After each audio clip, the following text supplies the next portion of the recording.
The broadcast is now starting. All attendees are in listen-only mode. Boa noite, pessoal. Muito obrigado mais uma vez aí pela audiência no nosso webinar. Fizemos vários esse ano. Não sei se faremos mais algum outro em dezembro, mas eu acredito que não, por conta das datas festivas aí do final do ano. Provavelmente a gente vai fazer outro só em janeiro. Esse webinar, deixa eu só ajeitar aqui para passar a apresentação. Ok. Esse webinar ele é mais um webinar dentro do nosso enfoque, né, do enfoque que a gente está dando para o lançamento da nossa incubadora virtual, a Sou Empreendedor, que é uma tentativa, né, é uma busca da Sou Social para estruturar um caminho para as pessoas empreendedoras, aquelas pessoas que desejam transformar suas ideias em realidade, para que elas possam ter um tipo de apoio menos, digamos, um pouco mais escalável do que o que a gente vinha fazendo até agora. Né? A gente trabalhava com as mentorias individuais, o que representava uma restrição de alcance do nosso trabalho e também um custo elevado que a maioria dos nossos clientes em potencial, dos nossos amigos empreendedores, daqueles que nos acompanham, que nos seguem, que aproveitam um pouco do nosso conteúdo, do nosso trabalho, não conseguiriam bancar. Então, a ideia da construção da nossa incubadora virtual, da plataforma Sou Empreendedor, vem no sentido de como a gente leva, né, para um número maior de pessoas o nosso conhecimento, o nosso entendimento de como se deve estruturar um negócio de sucesso e as validações iniciais, como a gente tem conversado já há mais de um mês, nós estamos entrando no final do segundo mês que a gente está com esse tema em pauta, né, o tema das validações, especialmente as validações, a gente falou bastante da validação do problema, né, porque não adianta a gente iniciar a construção de uma solução, não adianta a gente iniciar o design de uma solução sem ter validado o problema, e a gente já falou bastante sobre isso, escreveu bastante sobre isso no blog. Para dezembro a gente vai continuar, então parte do conteúdo desse webinar vai ser transformado em alguns posts, especialmente quando a gente falar dos tipos de pesquisa de design específico que existem. Né?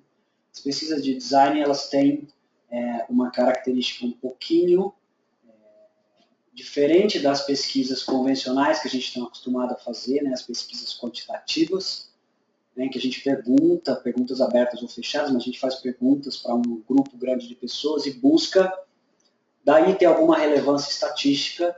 Não é o caso das pesquisas de design. A pesquisa de design é a nossa busca por uma imersão, por um entendimento dos problemas que os nossos clientes vivem, que vai nos auxiliar a responder perguntas mais profundas e delicadas no nosso processo de desenvolvimento de produto e do desenvolvimento da nossa solução. Inclusive, podem dar insights de como nós vamos estruturar o nosso modelo de negócio no momento subsequente. Né? De fato, assim, eu penso que a gente não inicia um negócio sem pensar suas várias dimensões, mas a gente tem um plano A, que a gente sabe que é composto de hipóteses que precisam ser validadas, se transformar em fatos para que a gente tenha um modelo de negócios de fato escalável, repetível, que é a nossa busca. Né? Nossa startup nasce, nosso projeto nasce buscando um modelo de negócio escalável e repetível. Né? E a gente tem um dado relevante para o ecossistema mundial que a gente precisa estar atento, é que 98% das startups ou das tentativas das pessoas de estruturarem novas empresas acabam falhando. E aí eu gosto muito dessa visão do Ash Maurya e de outros players importantes do ecossistema empreendedor mundial que vão chamar a nossa atenção para esse ponto. A principal razão do nosso fracasso é acabarmos construindo algo que ninguém quer. Um grande início para isso é trabalhar sobre um problema inexistente. Isso a gente já está evitando nas nossas validações iniciais. O segundo ponto é estruturar uma solução ou montar um produto ou um serviço de uma forma que ele não se encaixa na vida das pessoas corretamente, que ficam pontas soltas e que as pessoas elas até tentam usar, mas elas não se identificam com a nossa solução e elas deixam de usar. A nossa solução tem um churn muito alto e ela não se mostra sustentável. Então a gente tem que validar mais hipóteses, né, antes de iniciar o desenvolvimento propriamente dito da nossa solução, mas não só validar hipóteses, mas buscar aprendizado. Eu acho que o objetivo, né, dessa nossa fala, né, é a busca pelo aprendizado. A gente escuta muito essa frase, né? Who cares? Get out of the building. Né? Quando a gente fala da nossa ideia para alguém, para um investidor, para um mentor, né? Que tem esse papel mesmo de nos alertar para os problemas que a gente pode estar deixando passar e para as questões que nós não respondemos antes de começar a falar com tanta euforia sobre a nossa solução, sem ao menos ter entendido. Então, assim, esse ponto de interrogação que eu inseri aí no Get Out of the Building, o que significa isso, né? Saia do prédio e converse com seus clientes. Parece simples, parece fácil, mas não é tão simples nem tão fácil.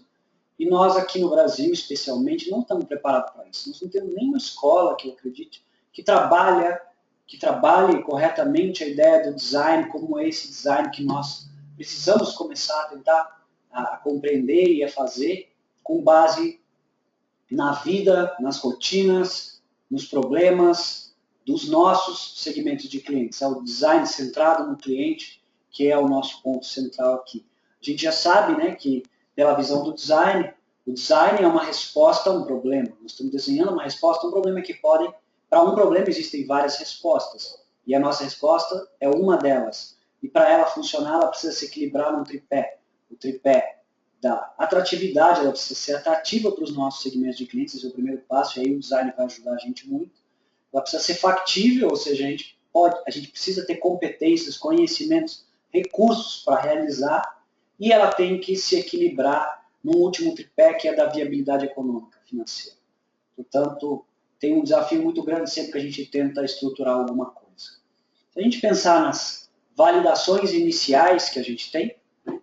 Quais são as validações iniciais que a gente tem?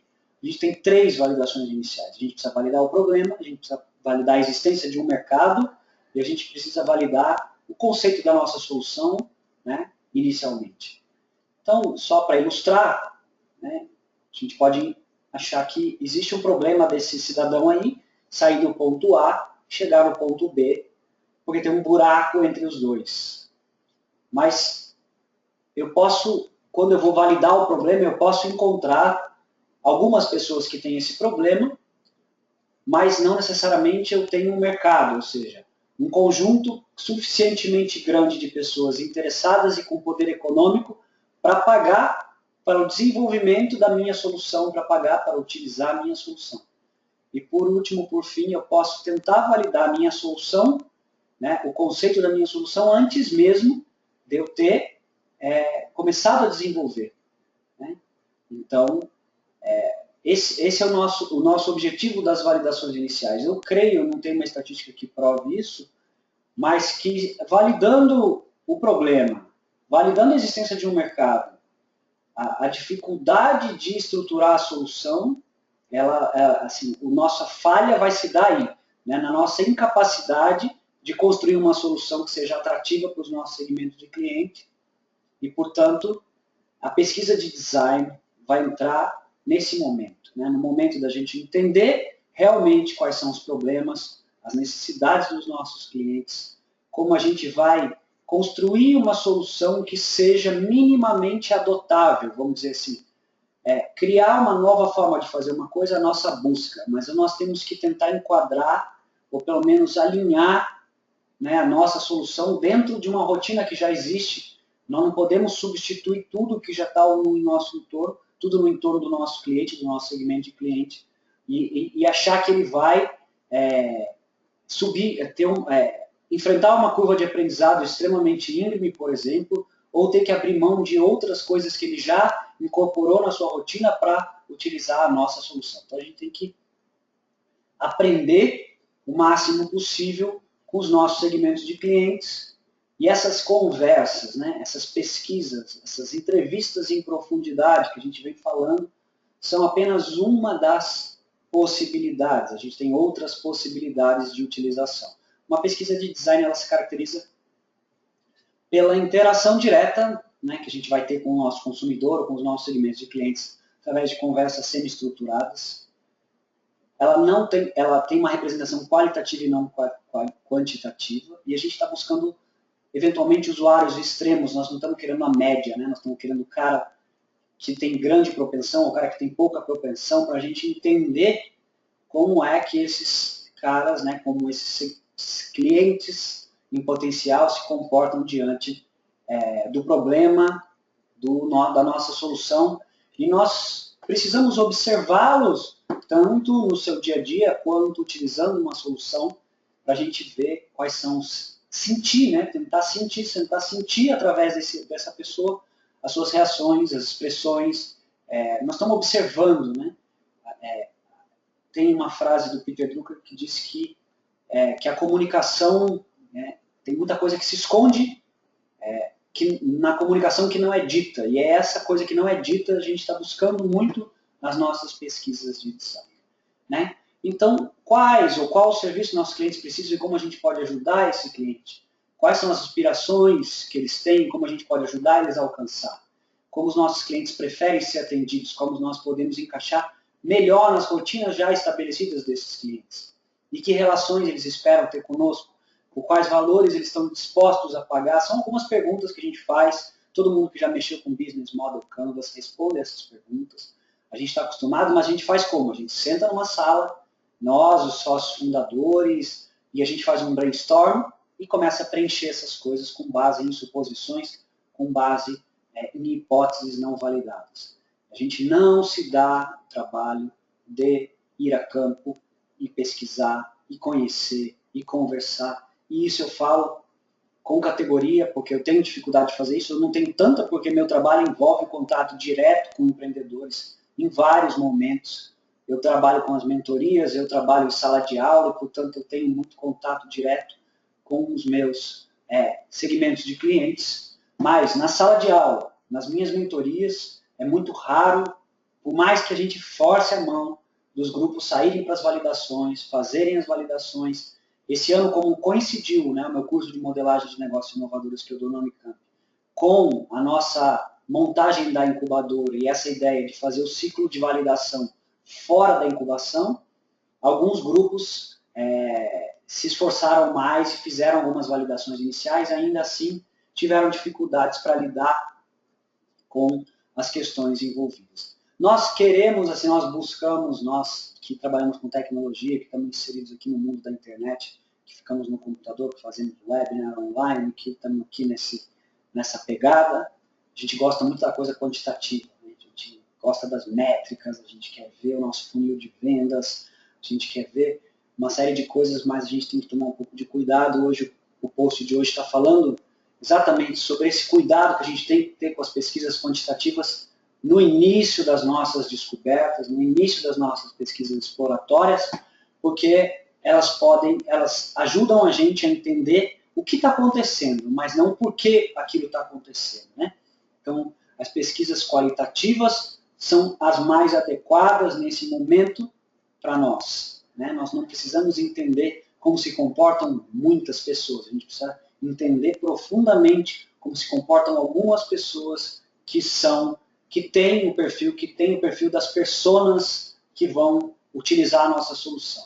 Nós precisamos ter mais profundidade, porque nós estamos lidando com coisas mais complexas nesse momento, perguntas mais complexas que a pesquisa quantitativa não nos responde, embora ela seja matematicamente muito mais legal, porque eu tiro estatísticas, eu digo quantos por cento disso, daquilo. As nossas pesquisas elas vão dizer nada disso, mas elas vão nos orientar nas decisões estratégicas, nas decisões de produto, nas decisões de design mais essenciais, vamos chamar assim, né?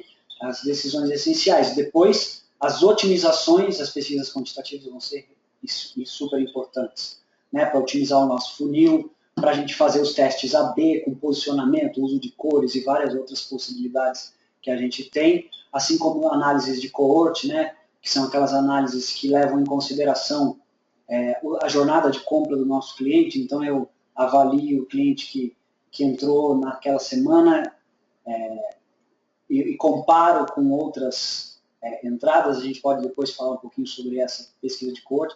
A minha ideia para dezembro falar dessas pesquisas exploratórias, quer dizer, eu vou fazer um post por semana falando das pesquisas que nós vamos falar aqui rapidamente. Né? A primeira pesquisa importante para a gente, dependendo do que nós vamos estruturar, dependendo da nossa solução, e aí entra muita coisa social que eu vejo que as pessoas não tomam esse devido cuidado. Já tive várias experiências também, como a Soul, ela tem uma pegada também para organizações do terceiro setor, para artistas, e para outras modalidades de empreendedorismo, não só o empreendedorismo de tecnologia tradicional. A gente trabalha bastante com as oficinas culturais do Estado de São Paulo, fazendo oficinas nessa área de projetos. E a gente percebe muito isso, né? As pessoas elas têm um sonho, elas acreditam que aquele público para quem elas estão criando esse sonho tem o mesmo sonho que elas e não entendem aquele mundo. Né? As pessoas que estão fazendo projetos sociais, por exemplo, nunca conviveram ou não convivem ou têm uma convivência pontual apenas com jovens na periferia e não conhecem exatamente suas necessidades, os seus desejos. E aí eu vejo muito acontecer, por exemplo, vamos montar um centro cultural no bairro tal, e aí não se considera o custo que isso tem, né? O custo de manutenção, as coisas complicadas que isso envolve, e esquece de ir lá conversar com jovens que estão tocando hip hop, que estão dançando, se eles realmente precisam daquele espaço, ou se eles precisam de uma aparelhagem de som, ou algo menos complicado. Então, a pesquisa etnográfica, né, que é essa imersão que a gente pode fazer no ambiente que nós não conhecemos completamente, numa cultura que a gente desconhece. Eu quero, estou levando a minha startup para os Estados Unidos, eu não conheço o mercado americano, eu preciso conhecer como as pessoas se relacionam, eu preciso ver se a minha solução ela vai ser vendida da mesma forma, se a proposta de valor é a mesma, se muda porque eu mudei, né, de localidade. Mesmo dentro do nosso país, ele é grande, existem pessoas que vivem no norte, no nordeste, no sul, no sudeste, no centro-oeste, e a gente sabe que não só tem as variações da nossa língua, mas tem variações culturais relevantes que a gente talvez precise conhecer um pouco melhor. Eu estou fazendo uma solução B2B para um público de pequeno negócio. Eu nunca tive um pequeno negócio, eu nunca tive um comércio, eu não conheço nada. Eu preciso ir lá, né? Eu preciso ver o dia a dia daquele cara, eu preciso ver como é que a minha solução vai se enquadrar naquela rotina dele. Eu não posso criar barreiras à entrada para a minha própria solução. Então, a pesquisa etnográfica é uma pesquisa mais ampla, uma pesquisa de convivência, uma pesquisa exploratória para compreender, né, uma outra etnia, uma outra realidade que não a nossa. Então, essa é a primeira pesquisa, bastante ampla, sem um foco muito específico num determinado problema. A gente está querendo ali entender, vivenciar o cotidiano das pessoas. Uma segunda, quando a gente já entendeu mais ou menos o ambiente, né, que essas pessoas estão envolvidas, são as entrevistas em profundidade. E aí as entrevistas em profundidade complementam o nosso entendimento daquele entorno, daquele ambiente. Né? Para quem está lembrado do mapa da empatia, a gente vai ter o que essa pessoa vê, o que essa pessoa ouve. Isso, na pesquisa etnográfica, eu consigo ter grandes chances de conseguir captar isso. Mas o que essa pessoa sente e pensa, o que essa pessoa fala e faz até, a gente consegue. Mas o que ela pensa e sente não dá se a gente não conseguir conversar com ela, não se aproximar dessa pessoa e ter uma conversa mais profunda sobre os problemas que ela vivencia, sobre as dores que ela tem, sobre as ambições que essas pessoas têm, para compreender melhor de que forma aquele problema, né, que a gente está pensando em resolver, como ele está ligado a outros problemas, qual o peso, qual a relevância que ele tem para aquelas pessoas, então qual é a disposição que aquelas pessoas teriam para comprar uma solução para resolver aquele determinado problema. Correto? Então a gente tem as entrevistas em profundidade como uma segunda oportunidade de...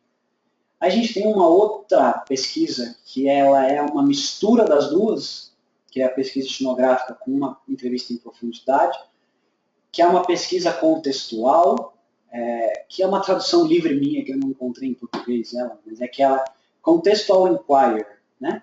A ideia é o quê? Eu tenho um foco claro no problema que eu vou atuar. Então, eu não quero entender toda a dinâmica que aquela pessoa está inserida, eu quero entender como ela faz hoje para resolver o problema que eu vou tentar resolver para ela de uma forma mais fácil, mais rápida, mais barata, mais legal, né? Seja qual for a minha proposta de valor, né? A proposta de valor que vai diferenciar a minha solução das soluções existentes. Eu vou, então, no ambiente, né, no contexto que essa pessoa está inserida, portanto, vou fazer uma solução B2B de um novo CRM, porque eu avalio que os CRMs atuais não respondem exatamente às necessidades dos vendedores. Então, eu vou no ambiente, vou observar essa pessoa trabalhando na gestão dos leads dela, mexendo no seu CRM e vendo quais são os gargalos, quais são as dificuldades. E nesse processo eu posso interagir com essa pessoa, perguntando por que ela fez tal coisa, por que ela não fez tal coisa, né? Para tentar entender e me aprofundar na dinâmica do que ela faz hoje, quer dizer, aquela solução alternativa nossa, quais são os problemas que ela tem, o que ela não gosta daquilo, né? Então eu posso fazer essa pesquisa contextual tanto para soluções alternativas às nossas, né?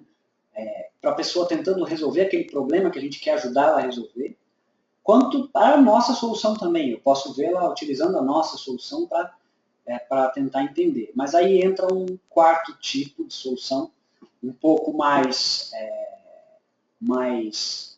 focada nisso, que são os estudos de usabilidade. E aí eu vou observar, e eu posso também pagar alguma plataforma, tem algumas plataformas de... eu posso depois passar para vocês, eu levantei algumas, mas eu esqueci de anotar e minha cabeça está falhando. Mas algumas plataformas que fazem esse tipo de serviço, você pode encomendar, elas filmam a pessoa utilizando. Você também tem alguns plugins e alguns softwares como Crazy Egg que você consegue ver por onde as pessoas navegaram, quanto tempo elas ficaram em cada parte, como é que elas... Quer dizer, essa usabilidade pode ser feita tanto com o nosso produto acabado, mas também pode ser feita com protótipos de alta fidelidade ou baixa fidelidade, com MVPs, né, que a gente vai desenvolvendo para validar algumas das hipóteses da nossa solução, do produto que a gente está estruturando. Então, esses estudos de usabilidade são relevantes também para a gente. Então, essas 4 pesquisas são pesquisas que vão tendo um nível de complexidade e de contextualização e foco maior, né? Pesquisa etnográfica, depois a entrevista em profundidade, a pesquisa contextual e o estudo de usabilidade. São 4 tipos de pesquisa de design que a gente pode fazer uso no desenvolvimento da nossa solução, antes mesmo da nossa solução estar feita, estar acabada. E ela vai nos dar grandes insights, vai nos ajudar a tomar decisões. Se a gente está falando de Lean UX, Lean User Experience, Lean Development, a gente está falando de testes e validações. Qual a maneira mais barata para eu testar determinada hipótese sobre o meu produto, sobre a solução que eu estou criando, e é isso que a gente está falando. Nós vamos passar um ciclo longo aí de experimentação na nossa startup, que pode levar 1 ano, 2 anos, eventualmente, né? Até mais que isso. E a gente tem que estar disposto e preparado para esses pivôs, para fazer essas iterações, né? Esse é um processo contínuo de desenvolvimento de qualquer software as a service. Por exemplo, software as a service ele tem um desenvolvimento contínuo infinito, né? Por isso que é legal você ter um software SaaS do que ter um software que está na sua máquina hoje. Eu vou pagar um RP, eu vou na minha máquina, se tem um RP SaaS, se eu tenho um CRM SaaS, porque tem gente do mundo inteiro usando e dando feedback, e esses estão em constante aprimoramento e colocando features e mexendo e melhorando, e isso é o seu trabalho para o resto da sua vida, né? Então, assim, você não termina nunca, mas você vai chegar no momento que você vai falar, puxa, eu encaixei o problema e a solução. Eu tenho uma solução que resolve esse problema.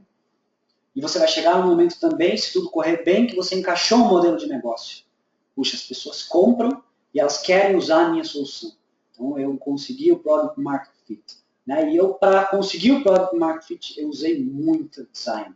O tempo todo olhando, o tempo todo iterando com os meus clientes. Os primeiros passos, né, das definições da hipótese do problema e da solução que a gente está formando, né, tem que estar relacionadas com um contexto, com um cenário, para a gente poder entender em que contexto essa pessoa vai usar a nossa solução. Então, quando a gente pensa num cenário, eu tenho que pensar assim, qual o problema que essa pessoa está enfrentando? Eu tenho que pensar por que quando a gente considera isso um problema. Por que, então, essa tarefa, né, esse job to be done, né, essa dor que ela sente, por que é um problema? Por que essa tarefa gera uma dor nela? Né? Por que esse job to be done gera uma dor? Onde isso acontece? Qual local ela está em casa? Ela está no trabalho? Ela está viajando? Né? Em que momento isso acontece? Isso acontece na hora do almoço, em algum horário específico, ou pode acontecer em qualquer momento do dia, ou tem algum momento do dia em que essa pessoa está. Então a gente vai circunscrevendo para a gente gerar na nossa cabeça uma visão mais clara do problema no contexto, que a gente vai ter que dar uma solução que se encaixe nesse contexto. Não dá para a gente ter uma solução que não se encaixe no contexto, correto? E como a pessoa reage a esse problema, qual que a gente espera que ela faça quando ela se depara com esse problema. E por fim, não menos importante, quem é essa pessoa? Qual o perfil desse segmento de cliente? Quem é essa persona para quem nós vamos criar? Quem são os segmentos de clientes mais relevantes? A gente já falou sobre isso no webinar passado, eu não vou forçar aqui, mas a gente tem um webinar dos 5 passos para validação do problema, que pega mais profundamente essas questões, mas aqui é só para a gente entender que é importante a gente desenhar isso antes. A gente tem que ter hipóteses, a gente tem que formular hipóteses. Né? A gente tem uma tese, né? A tese de negócio nosso. Nosso cliente vai comprar essa solução porque a nossa proposição de valor vai explicar por que ele vai comprar. E por que essa solução se diferencia das demais. Certo? E esse segmento de cliente. Então, essa tese que a gente tem, ela está sustentada por hipóteses. Algumas hipóteses arriscadas, mais arriscadas que outras, porque a gente tem um conhecimento vago delas, tem suposições muito grandes que a gente fez. Mas a gente tem que trabalhar principalmente na validação da primeira linha, né, da linha de frente ali, da raiz das coisas, que são as premissas. Então, para que aquelas hipóteses se sustentem, a gente trabalha com as premissas. A gente aprendeu a fazer isso naquele webinar que a gente fala de Lean Startup na montagem dos experimentos. Como é que eu valido premissas, né? Então, as premissas estão associadas à mentalidade, à atitude e ao comportamento que a gente espera encontrar nas nossas validações iniciais. Isso quando eu estou falando de validações do problema. Mas o nosso foco agora é encontrar também. Se eu estou falando na validação do problema, eu preciso definir critérios de sucesso antes de sair para validar. Quer dizer, não adianta eu falar qualquer coisa que eu encontrar serve. Não.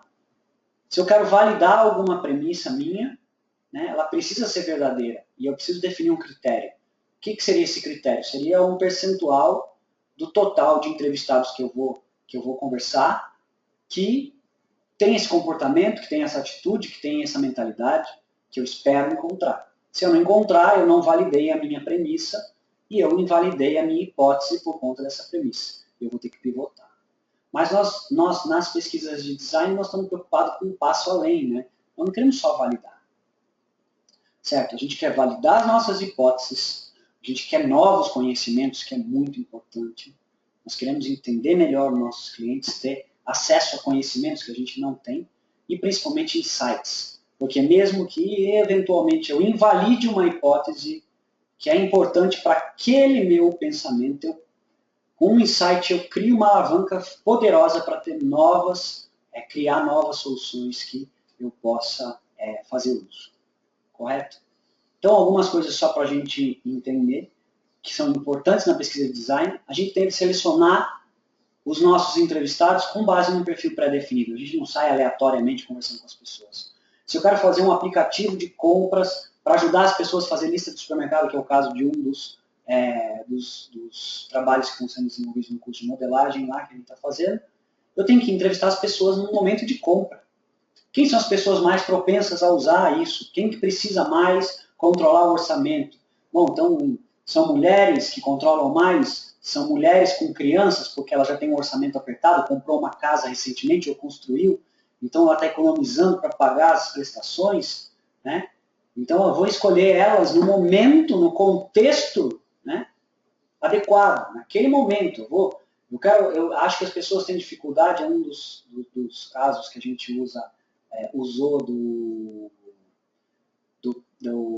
dessas validações iniciais no webinar sobre experimentos, também que fala que o cara ele pensa, bom, uma pessoa comprando roupa sozinha precisa de ajuda, então ela vai no shopping e encontra pessoas comprando roupa sozinha para conversar com essas pessoas. Então a gente encontrar a pessoa no contexto adequado é muito importante para o nosso projeto, para nossas validações e para o nosso aprendizado, correto? Um terceiro ponto que a gente precisa fazer é buscar ser empático. E eu gostei dessa frase que eu encontrei. Ser empático é ver o mundo com os olhos do outro e não ver o nosso mundo refletido nos olhos dele. Então essa é uma coisa muito difícil para quem não está acostumado. Tem pessoas mais empáticas, pessoas menos empáticas, pessoas que têm mais capacidade de sentir a dor do outro do que outras, né? Mas nós temos que nos exercitar para isso. Exercitar o quê? Os nossos ouvidos, a nossa capacidade de prestar atenção no outro, de olhar para o outro, escutar o que o outro tem para falar, e não simplesmente querer começar a falar para ele, querer vender a nossa solução. Né? Porque nós, empreendedores, temos esse vício, o vício da venda. Né? A gente quer vender a nossa ideia é sensacional, nós nos apaixonamos por ela e, portanto, a gente sai por aí tentando vender. Nesse momento, nosso foco não é vender nossa solução. Nosso foco é validar as hipóteses do nosso modelo de negócios, é validar as hipóteses que estão sustentando a nossa tese, validar as premissas que estão sustentando as nossas hipóteses, certo? Nosso foco é, eu estou indo no caminho certo? Eu estou gastando meu tempo, minha energia, meu dinheiro, eventualmente o tempo dos outros, né? A felicidade de outros, porque às vezes eu estou envolvendo mais gente na minha vontade, e isso está nos levando em direção ao sucesso ou não. Né? Eu estou mais próximo de construir uma solução que vai se adequar ao que os meus segmentos de clientes querem ou não. Então a gente precisa sempre estar atento a isso, se colocar na posição do outro, tentar enxergar o problema da perspectiva do outro, né? E não da nossa. Porque a nossa, às vezes a gente é técnico, no caso, às vezes a gente é mais artístico, às vezes a gente é mais sonhador, né? A gente precisa lidar com pessoas que são mais pragmáticas, pessoas que estão enfrentando problemas concretos, reais, e que já têm uma rotina toda atribulada e que, portanto, a gente precisa inserir uma nova solução dentro desse mundo dela. Então, a empatia é fundamental. Então, a gente precisa definir claramente, buscar o contexto certo para falar com essas pessoas. Por isso que as pesquisas etnográficas podem ajudar, por isso que as pesquisas contextuais, né, aquela que a gente falou, eu vou lá no ambiente, ver a pessoa fazendo, resolvendo o problema, ou tentando resolver o problema que a gente quer ajudá-la a resolver, para aprender as dificuldades, como ela faz todas as coisas. Uma dica, a gente está chegando no fim, esse webinar é mais curtinho, depois eu vou abrir para perguntas. Não tem muita gente ao vivo, tem pouca gente ao vivo, já virou uma rotina, as pessoas não... Vai chegando mais no fim do ano, as pessoas não vão ficando ao vivo, porque depois elas assistem o webinar, mas a gente abre para perguntas, e aí quem quiser perguntar, pode perguntar. Então, nosso objetivo é aprender e não vender a nossa ideia. Né? A gente quer saber mais e conhecer profundamente o nosso segmento de cliente. Então, a gente tem que aprender a ouvir. Né? O foco é ouvir. Então, isso é muito importante, relevante para nós. Né? A capacidade de ouvir e falar pouco nesse momento.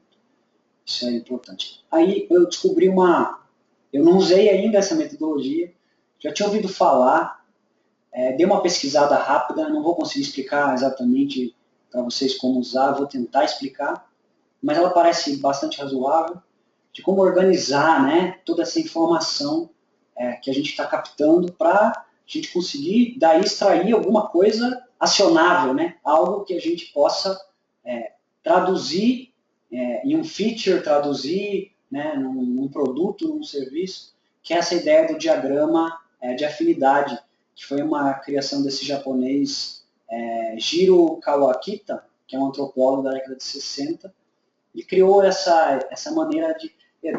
trabalhava com qualidade, né, no Japão, eles são aficionados pela ideia da qualidade, mas ajudava a trabalhar questões complexas e organizar o pensamento em blocos de afinidade. A ideia é um diagrama de afinidades, de ideias e coisas que se encaixam mais ou menos no mesmo campo. Então tem um roteirinho que eu encontrei na internet aqui, que eu só reproduzi.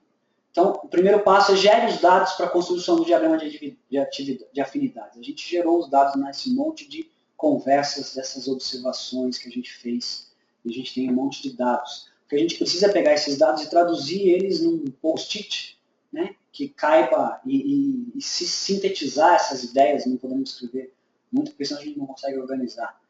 Aqui ele está falando espalhar sobre a mesa, mas a ideia do post-it é melhor. A gente cola na parede, pega uma parede grande, ou pega um software como o Murali que a gente usa, ou algum outro, e a gente usa isso. A gente tenta formar grupos de dados que contêm no máximo 5 post-its com características comuns. A gente vai identificar cada grupo pela característica comum desse agrupamento e registrar um cartão que é um título para aquele grupo. A gente vai prender esses cartões todos nesse título, né?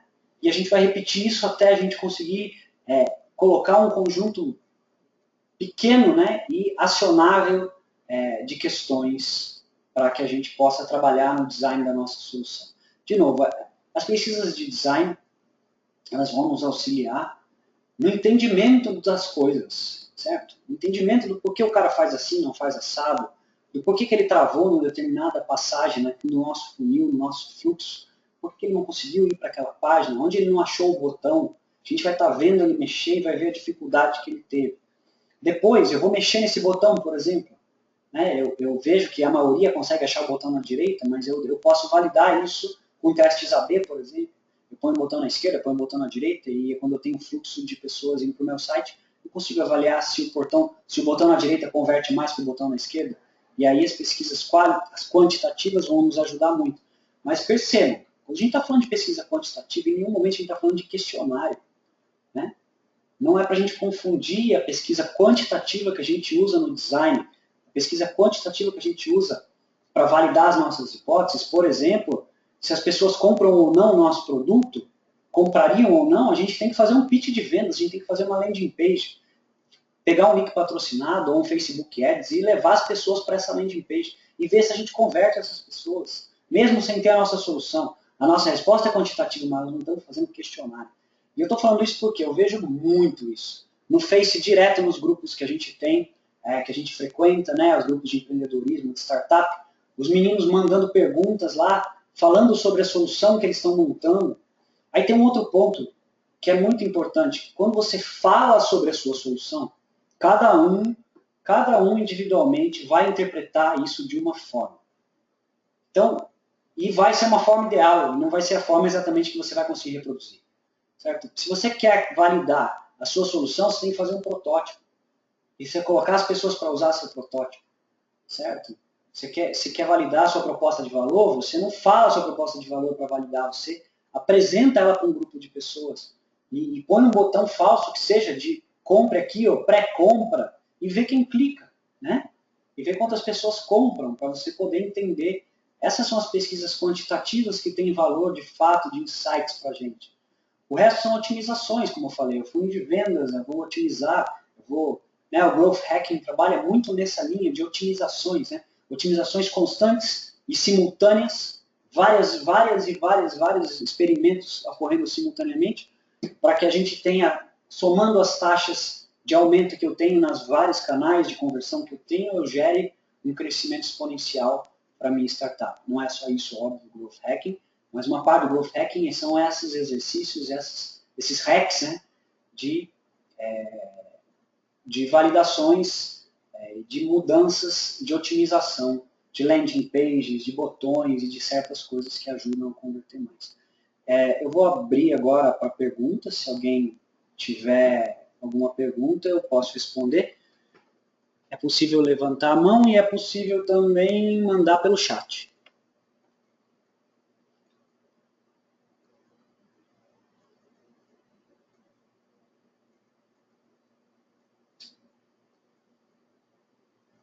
Michel, eu vou...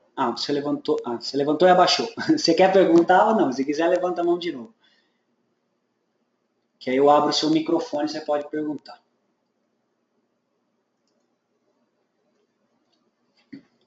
Michel, abri seu microfone. Não sei se eu consigo te ouvir.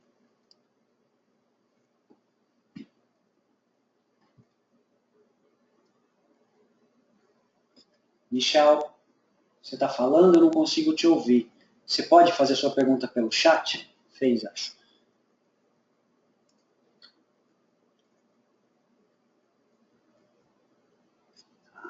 Ó, com relação à pesquisa quantitativa, qual é o número ideal de uma amostra para validar? Gente, aí a gente está falando realmente de amostragens estatísticas, ok? A gente precisa tentar entender assim, o que nós esperamos de uma validação, a gente vai ter uma taxa de conversão, né? Se a gente a gente anunciou, por exemplo, fez um link patrocinado para levar para uma landing page que a gente está testando, e a gente conseguiu pegar o público certo, que não é muito fácil de saber isso, mas a gente conseguiu pegar o público certo, quantos entraram na nossa landing page, quantos converteram, né? Então, ela não tem tanta, Michelle, ela não tem tanta validade estatística, vamos dizer assim, mas ela dá pelo menos uma noção para a gente do tamanho do potencial que a nossa solução tem naquele mercado, pelas taxas de conversão que a gente atinge. A gente precisaria comparar as taxas de conversão nossas com as taxas de conversão dos nossos competidores, que também não é muito simples da gente conseguir. Agora, se a gente quer fazer pesquisa que tenha validade estatística, né, a gente precisa de alguns números representativos, e aí era legal pegar, por exemplo, uma empresa júnior de estatística da Unicamp, da USP, da coisa, que pode ajudar a gente na montagem dessa amostra, estruturar essa pesquisa. Eu não sou especialista em estatística, mas a gente consegue apoio desses meninos com alguma facilidade.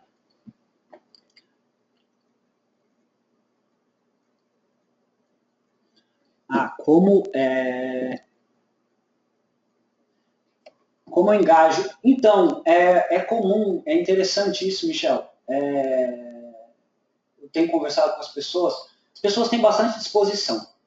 Quando você não fala, eu estou desenvolvendo uma solução, eu sou de uma startup tal, eu estou desenvolvendo uma solução e eu gostaria de entender o seu problema. Você se exporia a ceder um pouco do seu tempo, 15 minutos, para a gente conversar?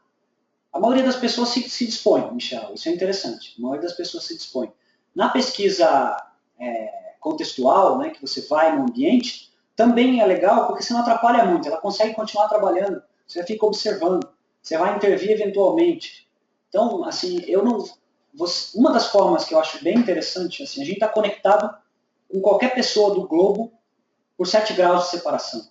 Isso significa que o seu amigo do seu amigo, no máximo, vai ter o perfil que você precisa falar. Então, dá uma olhada na rede das pessoas no LinkedIn, se o seu produto é B2B. Você vai encontrar um cara que é bem seu amigo, que pode te apresentar para um cara que é amigo dele, e esse cara com certeza vai falar com você no Skype, que já é bom, né? Que já, pelo menos você já está vendo a pessoa para conversar. Vai te encontrar, você vai conseguir te achar um estabelecimento comercial que tem o perfil que você precisa. Dentro da sua própria rede, dentro da rede dos seus amigos, com certeza você vai encontrar essas pessoas.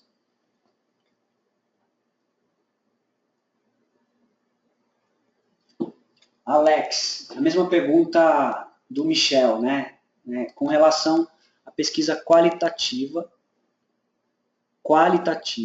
Tá.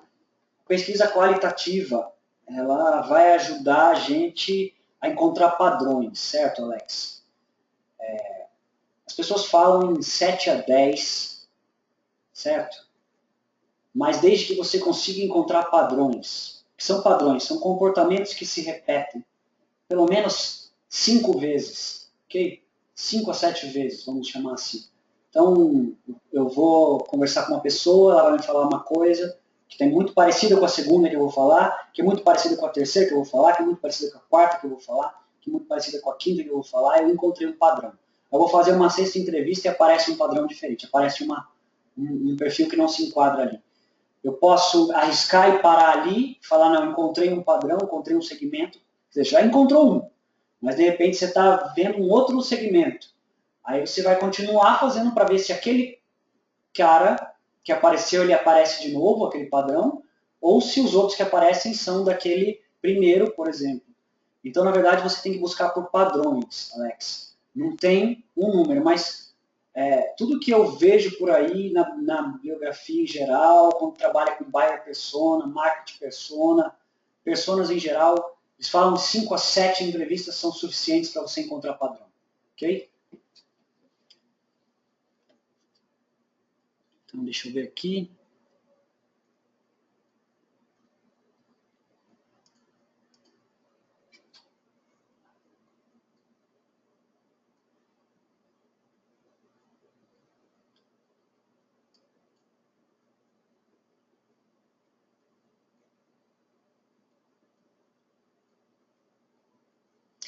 Ô, Michel, você tem que definir a priori.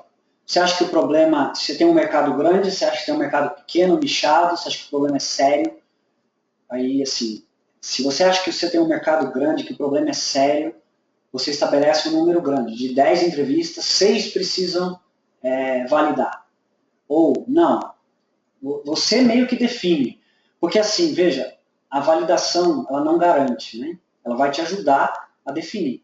Se você, de 10 entrevistas, encontrar 2 pessoas só, você vai ficar cabreiro, certo? Metade delas, você vai ficar já falando, puxa, metade tem. Se encontrar mais da metade, já provavelmente você já fica satisfeito com a resposta. Puxa, mais 50% das pessoas com quem eu falei tem um problema. Né? Ou consideram aquele problema um problema sério, certo? Ou fazem alguma coisa para resolver aquele problema hoje. Né? Porque a gente sabe também, né, que na jornada de compra o reconhecimento do problema é parte. Às vezes um gatilho ainda não disparou. Né? Eu tenho um negócio, eu tenho falando da sua solução específica, eu tenho um negócio, mas meu negócio não tem movimento ainda, não tem um horário de pico, então eu não tive a dor. Mas de repente ele sabe da sua solução, mas aquilo lá não faz sentido para ele naquele momento. Mas daqui a pouco ele acerta a mão e o horário de almoço dele bomba. E aí ele se vê com um problema de logística que você pode resolver. E aí ele fala, puxa, Michel tem uma solução, certo? Então você tem que também entender isso, sim. Se o perfil que você está entrevistando, se a pessoa que está entrevistando tem um perfil adequado. Então quando você vai conversar, você vai buscar. Se eu tenho uma solução que vai reduzir fila, eu tenho que ir para um lugar que tem fila, né? E ver se o cara realmente está preocupado com aquela fila, se ele está se lixando para aquilo. Né? Tanto faz para ele falar, se o cara vai ficar 2 horas na fila e ele acha que isso não é uma dor para ele, que ele não perde cliente por isso, que o cliente não reclama, talvez ele não está interessado na solução, correto?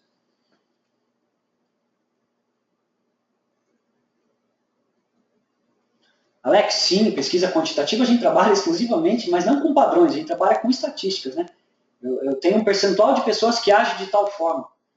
Eu tenho um botão A e um botão B. 60% o botão B converte 60% e quando o botão A converte 40%. Eu acho, mas você não pode. O que eu estou falando é assim: você não pode perguntar para as pessoas. Você não pode fazer um questionário para perguntar para elas. Cara, vai lá na empresa e vê quantos caras usam. Inclusive Alex e Michel. Alex está montando uma solução que o seu conhecimento, Michel, é sensacional para ele. Ele está trabalhando com dados, ele quer trabalhar uma solução de dados que envolve inteligência, não só de BI, mas umas outras coisas que ele está querendo estruturar para atender uma demanda de pequena empresa.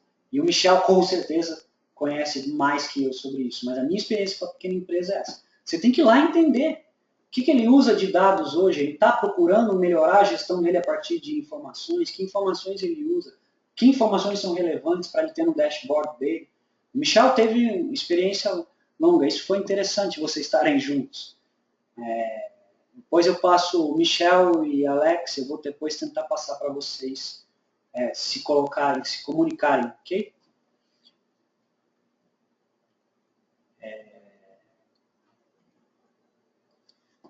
Poxa, que coisa, que coincidência legal. Alex, é legal, o Michel é um cara que com certeza entende muito do que você precisa. E ele vai te ajudar.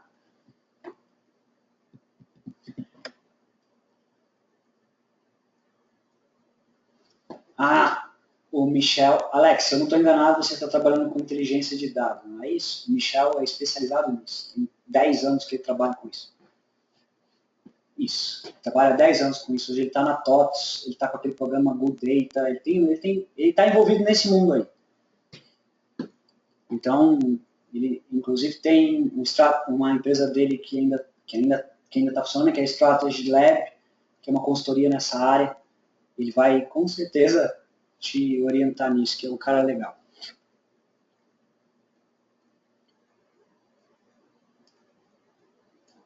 Gente, mais alguma questão?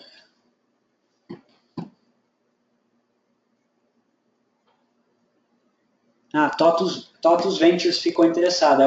Hoje o Michel está trabalhando dentro da TOTUS. Um projeto dentro da TOTUS.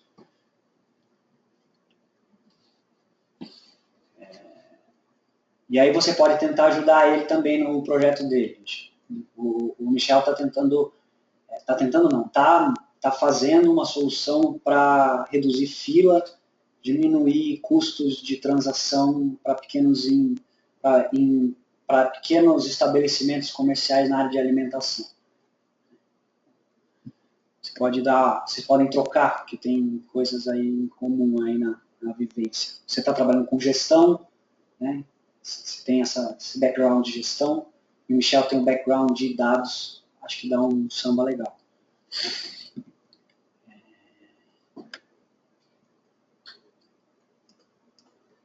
Gente, vamos encerrar? Alex, você vai conversar comigo, não é?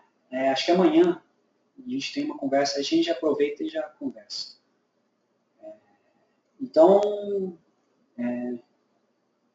isso, Kick Mention, exatamente. Né? Ainda lá do webinar, do workshop passado. Legal, então acho que a gente vai encerrando nosso webinar por aqui. E eu agradeço, então, a presença de todos. E a gente se fala amanhã. Combinado? Então, boa noite para todo mundo aí e a gente se vê.